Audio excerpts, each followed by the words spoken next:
point, okay, what do I mean by property, choose property with growth potential?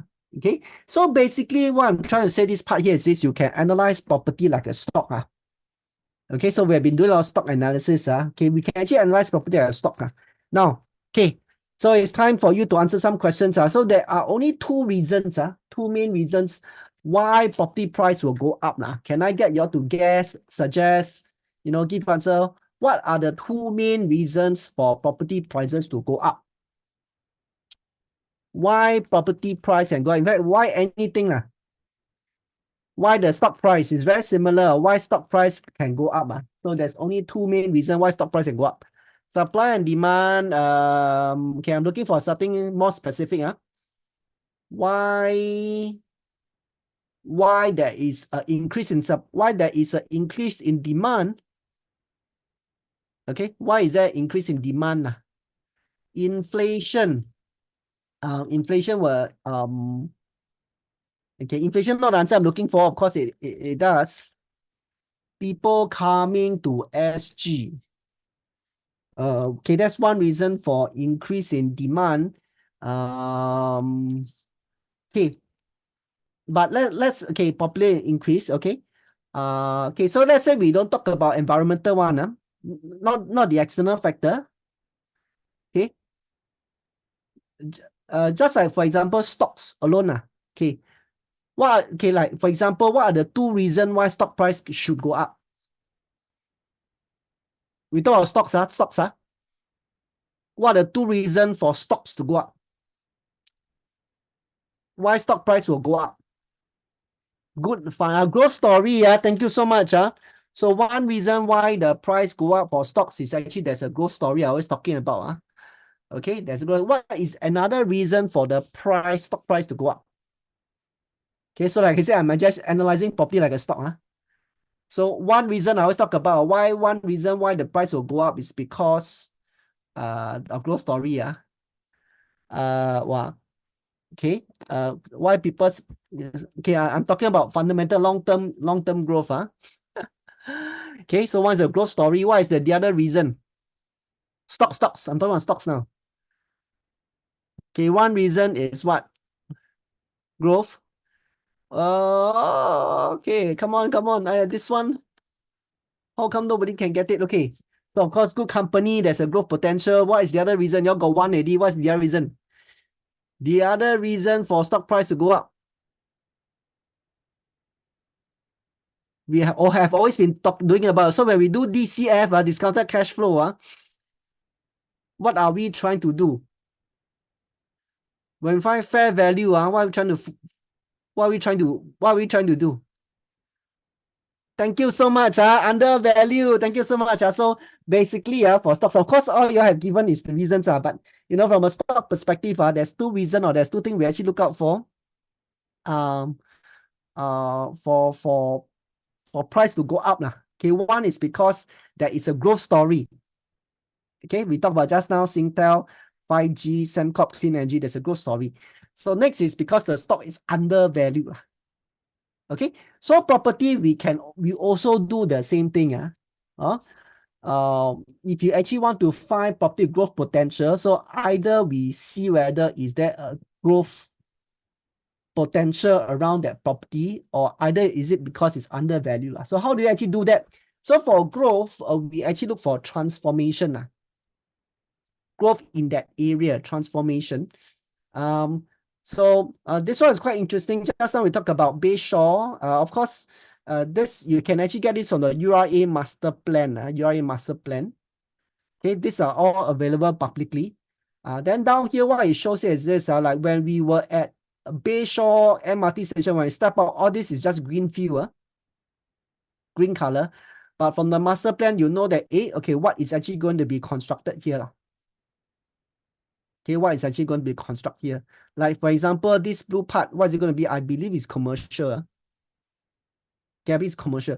So you can see that, wow, okay, down here, there's going to be a lot of development. So assuming if you actually buy something here, last time you buy something here, there's nothing. Then going forward, let's say that it's going to be MRT station, there's going to be a mall. Is it likely to increase your property price? Okay, so look for areas that's going to undergo transformation. So that's one way we try to seek growth for our property. What is the growth story for the location of your property? Okay, so if you ask me, this is personal, of course, quite subjective. To which its own. Okay, where are some of the growth areas which I thought is actually quite interesting? One is of course here because of the TL line. Okay, the other one, this area, anybody want to guess? Okay, the clue is this lake. Where is this area? Wow, Kevin very fast. Yes, so if you ask me, this is another area quite interesting because that's why I always listen to the National Day Rally. I always think National Day Rally is where the government always give property tips. So basically, they have sort of earmarked Jurong already as a second CBD, even though that the high-speed rail is not going to take off or may not take off. It may come back, we don't know. But it is already earmarked that Jurong is likely to be our second CBD. So in fact, now Jurong is already quite well developed. So recently, I have some classes at Jurong, at the Devan Nair Institute. So there's actually this J-Walk. For those who have not been to, you can do that J-Walk. It's actually quite well connected to quite a few buildings there. The West Gate is also a Grade A office. Jurong down there is going to have hotel, so on and so forth. So, and the prices actually, in fact, haven't moved a lot up, relatively speaking. Okay. So this is one area, if you ask me, that's going to have a lot of transformation. Then, of course, if the prices haven't moved yet, I think there's still room to grow. Also, this is my own personal opinion now, personal opinion, not fact, personal opinion, not recommendation. Okay, I'm just giving you examples of how I try to spot transformation. Okay, the other one, this area, okay, anybody know what is the growth story for here? There's this term again, this tip given by our ex-PM, Mr. Lee Hsien Loong. So he actually talked quite a bit about this one in his previous National Day rally. Anybody? Okay lah, give you correct lah. It's Great Southern Waterfront. Great Southern Waterfront. Again, we're actually going to expect a lot of development here. This is near Pasir Panjang. Okay, and Pasir Panjang, there's actually quite a few interesting properties down there. If you ask me, also the prices haven't really moved up a lot. And when this here is fully built, I do see definitely a lot more interest in this area. Okay. Okay, so this one is for those who are budget conscious. So this one is okay, maybe down here we can take a poll. Quite interesting. So recently I've been going JB quite a bit. Because now if you actually cross the custom by foot, that means human cross, not by car. If you go there, if you go in during weekdays, right, there's no queue at all. So to me, I already tried a few times already. I actually cleared both custom, of course, by foot, and then take bus. As in cross the custom by foot, but actually I take bus, right? I actually cleared both custom in about like 20 minutes time. Okay, 20 minutes time to clear both custom. So of course, once you go JB, then suddenly all the price drop by half. So I do see a lot more integration with JB lah. Okay. Eventually the MRT is going to be up. Then I think now they're actually talking about special economic zone whereby there's actually stronger connection between JB and Singapore. So I'm not sure whether you heard the news recently. So of course, Woodland will be quite interesting based on the fact that is going to be close to JB lah. So of course, it potentially will be growth. But when I actually talk about this idea, right, there are people who rebuke against saying that, then if let's say you stay in Woodland, then myself I stay in JB, which is actually so much cheaper. Okay, so I do a poll here, so I don't know. Okay, how many type of one, if you believe that Woodland will grow, there are actually more people will actually go and stay in Woodland because it's actually going to be near JB. If you believe so, type of one. Type of two, if you believe that no, people will not stay in Woodland, but eventually go and stay in JB. Then in that sense, in fact, JB will be competing with Woodland. So one or two, don't mind, do a poll. Help me have a sense. One is basically more people stay Woodland because it's close to JB. Two is why stay in JB? All go and stay JB better. Oh, interesting. Okay, interesting. Nice, okay. So anyway, yep. So this is nobody knows, it's everybody's guess, but yeah. Well, but glad to hear your point of view. So in fact, I thought Woodland be interesting, but so I may be wrong. So anyway, these are examples of how we actually look at growth story for property. So for stocks, we don't only look for we can look for what you call that growth story for stocks. We can of course also look for growth story for properties. So hopefully this gives you some ideas, some examples. Okay, now undervalue. Okay, in the interest of time, I'll go through it a bit quicker. So down here, what I want to illustrate here is this. Again, I'm actually going to send you the spreadsheet. So what I've done is I have actually downloaded data. These are all from URA website. Okay, these are the past 1 year transactions. Okay, past 1 year transactions.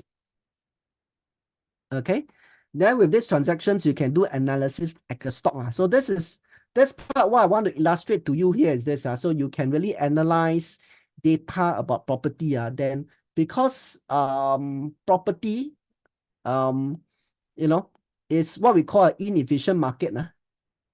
Okay, there are always chance to buy undervalued property. Okay, maybe I want to illustrate this point. What do I mean by inefficient market? So let's say, for example, if I want to sell chicken rice in a hawker center for $20, am I going to be successful or not? Yes or no? If I want to sell chicken rice for $20 in hawker center, will I be successful? No. Why not? Why not? Why I won't be successful? Competition. One more precise.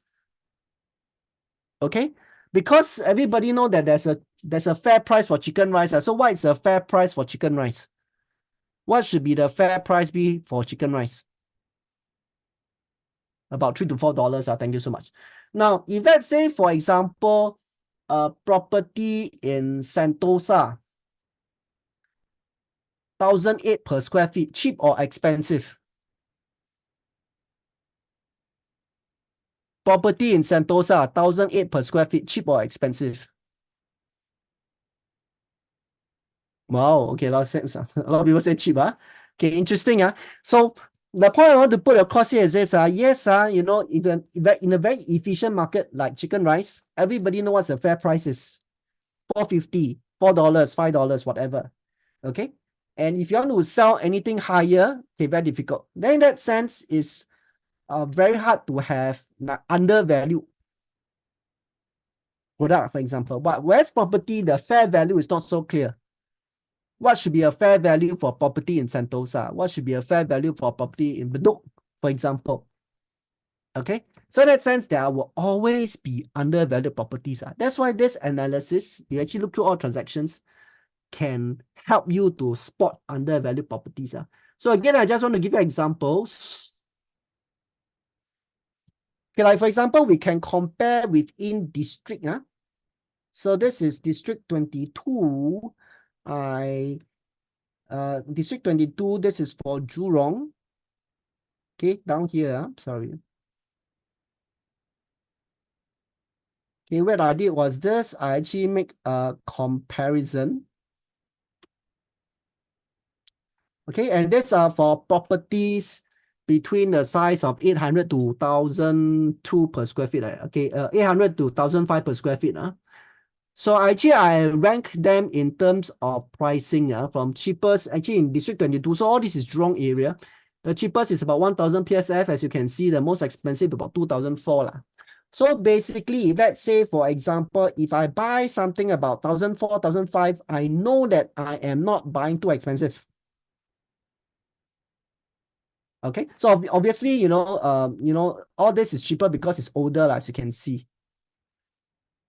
But if I want to buy something about 2002, 2003, the risk is definitely higher. Like, I may be buying expensive, I don't know, because it's a record price. But I know that if I buy something about 1,004, 1,005, I'm not buying the most expensive. Also, there are ways for you to see whether the price is it cheap or expensive. Also, this is what I mean by, you can analyze like a stock to help you see whether you are able to get undervalued property or at least property that are not too overly expensive.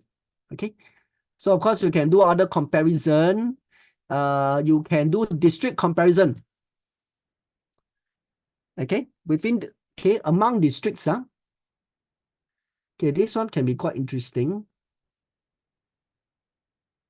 Okay, like these are the average price for property about 800 to 1,002 square feet.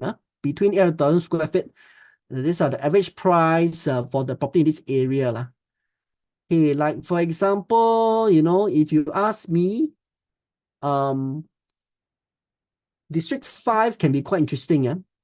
Okay, District 5 is actually quite near to Great Southern Waterfront. Okay, and yet they are not the most expensive, as you can see. Then the District 22, okay, down here. And okay, and let's see, down here potentially like District 16, for example. Okay, District 16 is just now we talk about the Bedok Bayshore area. You can see that compared to the rest of Singapore, it's actually still not too expensive. Okay, so again, if you have buy areas whereby not too expensive, relatively speaking, if you buy property with growth potential, okay, so yeah, there's a transformation story. Plus now the price is actually not too expensive, relatively speaking, then the growth potential is definitely higher. Okay. Then you can also do analysis like this. Okay. New sale versus resale. New sale versus resale. So what I've done in this exercise is I actually compare. Okay, so again, all this spreadsheet will be sent to you all. You all can go back and play around.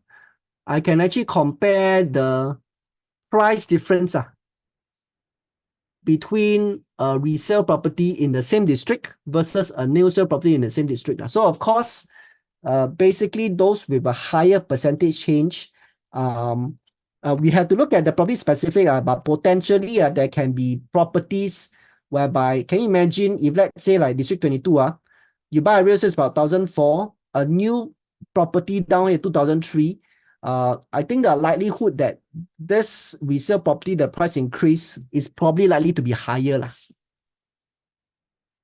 Okay, there is a potential that will higher since that, new property down there, now you buy 1,004, new property down there, resell 2,003. So there should be a chance that, the resale price is actually going to increase. Okay, let's say compared to like, whereas this area, District 28, for example, the new property and the resale property about the same price, for example. Okay, then what's the likelihood for the resale property, the price to keep going up? Okay, so there are various ways for you to do there are various ways for you to analyze property like a stock. And from here, you can, potentially find properties that are more undervalued. So if you ask me, if I want to use property as an investment tool, this is how I select property. Okay, rather than like, for example, there are people who say, I want to only stay in new property, I only can buy brand new. Then again, a bit difficult already. So if you actually want to see your property as an investment product, and this is what you do. Like, for example, when I bought my current property, one of the reasons why I buy is because at the point of me buying, right, my property per square foot, if I'm not wrong, is actually one of the lowest in that district. So I believe that it's undervalued, or at least I'm not buying the most expensive. Okay, there is a reason. So basically, I must find a reason for the price to go up. Okay, so that was one of the reasons why I actually bought this particular property. Okay, so hope I have given you a new perspective. Thank you. Thank you, Kiet Huan, for acknowledging. I'm so happy for your comments. Again, you know, I'm here to just share investment perspective.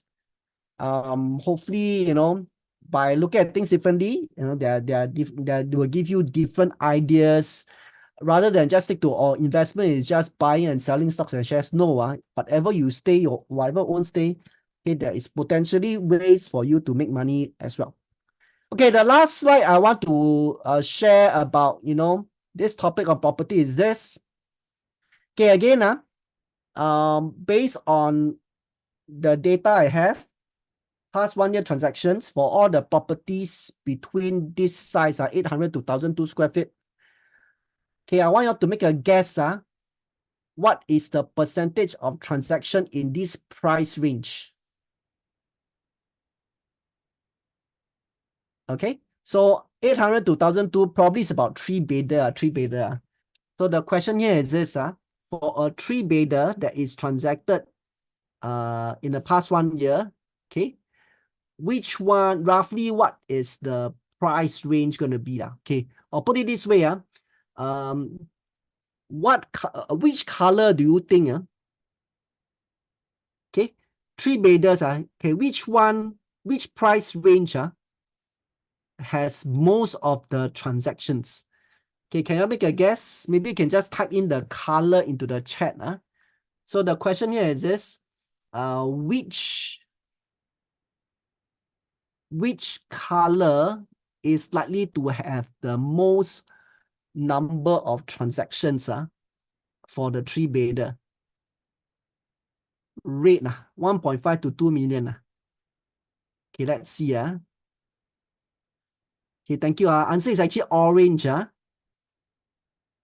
In fact, 40% of the, okay, for property in this size, 40% are actually 1 to 1.5 million. So for those who think that, wow, now property price are crazy, price expensive, no, 40% is actually in this, for past 1 year transacted is actually here.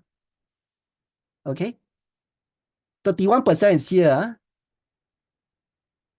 Okay, guess which is the next one? Which one has, you know, after this two, which one has the most number of transaction in the price range? Okay, some say yellow.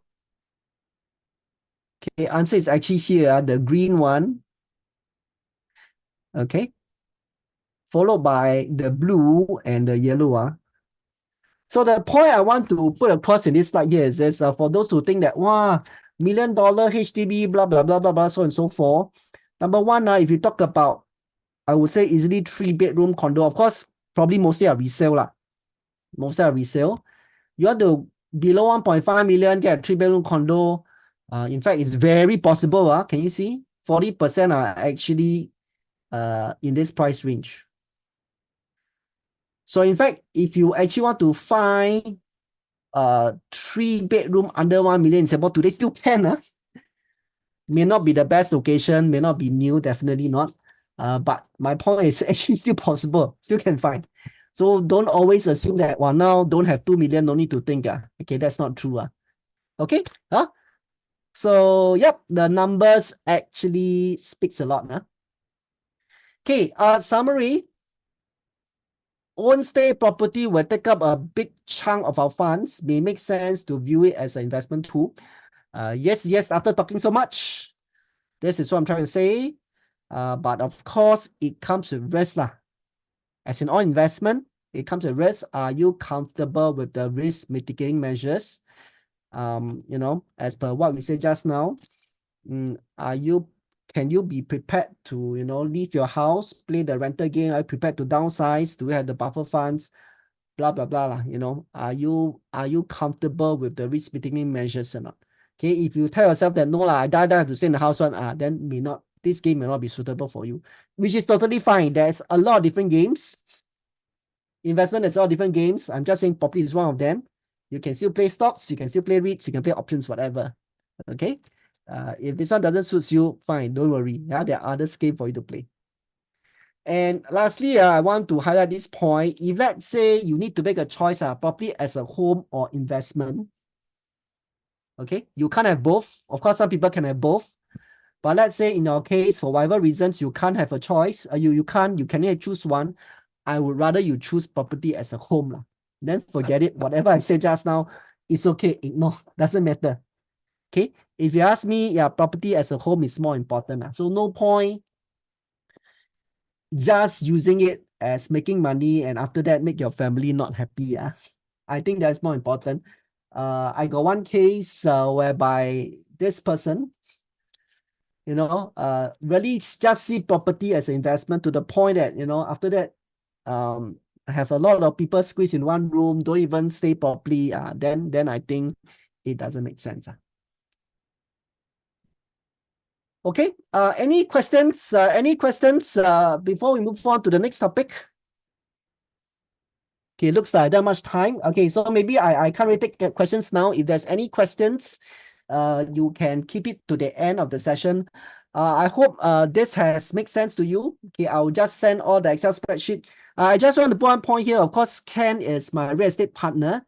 For those who wants to take action or want to find out more or want to meet up with Ken, okay, he's very happy to do so lah. So let's say, for example, you got some ideas, you want to test it out.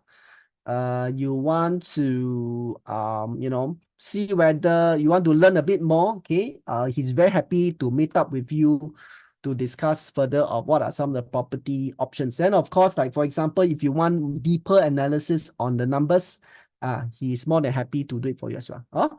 So yeah, Ken, you want to maybe Ken, you want to just share your email onto the your contact details onto the chat, Ken? Sure. Maybe yeah, you just key in onto the chat, Okay. Finally it's time, Finally it's time. Who is the lucky winner? I'm actually going to announce who is the winner for this. Okay, with that, please clap your hand for. Okay, Chinan, congratulations. We are going to have a dinner date with you and your partner. So you have actually won the game. Okay. So congratulations. Congratulations. So yeah, maybe we'll get Ken to share a bit on the answers to the game, so that for those who played, they can actually know the answer. Okay, Ken, the stage is yours. If you want, you can share screen. Sure, thank you so much. Wow, I really like the term you said just now, own stay property mindset. Wow. Because a lot of people in Singapore, I mean we are Singaporeans, right? So we want everything lah. Yeah, so to me it's like a lot of people will be saying, hey, since I'm going to stay at the house, I might as well, make it an investment also. So having this term own stay property mindset, it's very interesting. I like that term. Okay, without further ado, I just do a very, very quick one. Okay, very simple game lah, very simple questions. Okay, so the first question we asked in the game was which MRT? So those who have come who have no lah, if this Tanjong Rhu is correct. I think one of y'all say Tanjong Katong, maybe mix up too close already the name. All right, so this one don't have 1 kilometer to any primary school. Okay, and then let's look at this. Okay, the next one is out of the TL stations that we went through on that day, which one has the most plans for transformation? I think just now Emin also has put some answers there already. The Bayshore is the one. So far you answered this correct. You yourself know lah. I never put in the name for confidential purposes. Next one is asked, what does yellow in URA means? Okay, so this one is reserved sites. So I don't know, I forget who is this, but you got the everything correct. You even got the project most gain correct. But this one wrong. Yeah, then there's no debate already. So it's actually reserved sites, not commercial. Commercial residential is the blue color one, the the lighter blue color one. Okay, the last one is which project has gained the most. Actually, this does not really prove anything lah. It does not really prove anything where, how does the MRT really impact the property. Okay, because why? We actually set a very parameters, a game parameters. It has to be 2014 bought on or after 2014, and then it has to be transacted after 23 June this year. Okay, so if those people who bought before 2014 and they sold after 23rd June, they gain more, right? I cannot use that because it's out of the parameter. So I would say this is just simply for game purposes lah. So just for everyone to have fun. Okay, so these are some of your answers here. So it's very hard to, it's really a wild guess lah. And it happens to be the, okay, I'm going to let you all see. Okay, so Costa Ru don't have any transaction within that 10-year period. Okay, and then Water Place, Amber Park, Esther, okay, Neptune Court, all these. And of course, y'all can see from here, the most profit would be this one. Happens to be the Esther. All right, so entry point is important. You see this one, very interesting. 2016, one number, they are just side by side only. Okay, 2016, this person got 1.88, 1,002. Okay, probably just a normal 3-bedroom. Okay, but this one year later, 1 year later, this person just bought a 1,003 square feet for just maybe about 50K more only. Yeah, of course, because the bigger size should be a better layout. Okay, 10 years later, he sold better lah. He sold better lah, maybe because of the size bigger. So I think the entry point sets the difference lor. Okay, so just a little bit more. Okay, and Esther is the winner. That's why today Chin An is the lucky winner.